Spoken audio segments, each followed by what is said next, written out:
ഇന്ത്യയുമായുള്ള സഹകരണം ശക്തമാക്കുമെന്ന് അഫ്ഗാൻ വിദേശകാര്യമന്ത്രി ആമിർ ഖാൻ മുത്തഖി. ഡൽഹിയിലെ കൂടിക്കാഴ്ചയിൽ ചബഹാർ തുറമുഖമടക്കം സുപ്രധാന വിഷയങ്ങൾ ചർച്ചയായി. ഡൽഹി കാബൂൾ വിമാന സർവീസ് വർദ്ധിപ്പിക്കാൻ ധാരണയായെന്നും മുത്തഖി പറഞ്ഞു. വനിതാ മാധ്യമ പ്രവർത്തകരെ ഉൾപ്പെടുത്തിയാണ് ഇന്ന് വാർത്താസമ്മേളനം നടത്തിയത്. താലിബാന്റെ പതാക വാർത്താസമ്മേളന ഹാളിൽ സ്ഥാപിച്ചതിനു ശേഷമാണ് അഫ്ഗാൻ വിദേശകാര്യമന്ത്രിയുടെ വാർത്താസമ്മേളനം ആരംഭിച്ചത്. കായികം, കാർഷികം, ഖനനം തുടങ്ങിയ മേഖലകളിൽ ഇന്ത്യയെ അഫ്ഗാനിസ്ഥാൻ നിക്ഷേപത്തിന് ക്ഷണിച്ചു. ഡൽഹി കാബൂൾ വിമാന സർവീസുകൾ വർദ്ധിപ്പിക്കാൻ ധാരണയായി. ഇന്ത്യയുമായുള്ള ബന്ധം ക്രമേണ മെച്ചപ്പെട്ടു വരുമെന്നും സുഗമമായ യാത്രാ സൗകര്യത്തിന് വാഗ അതിർത്തി തുറക്കണമെന്ന ആവശ്യം മുന്നോട്ട് വെച്ചിട്ടുണ്ടെന്നും ആമിർ ഖാൻ മുത്തഖി പറഞ്ഞു. That they will restart development work in Afghanistan.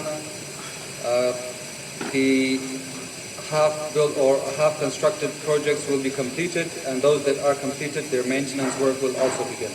വനിതാ മാധ്യമ പ്രവർത്തകർക്ക് കഴിഞ്ഞ ദിവസം വാർത്താ സമ്മേളനത്തിൽ കയറാൻ സാധിക്കാതിരുന്നത് സാങ്കേതിക പ്രശ്നം മാത്രമെന്നും മറ്റൊരു ഉദ്ദേശവുമില്ലായിരുന്നുവെന്നുമാണ് മുത്തഖിയുടെ വിശദീകരണം. With regards to the press conference, it was on short notice and short list of journalists that were invited.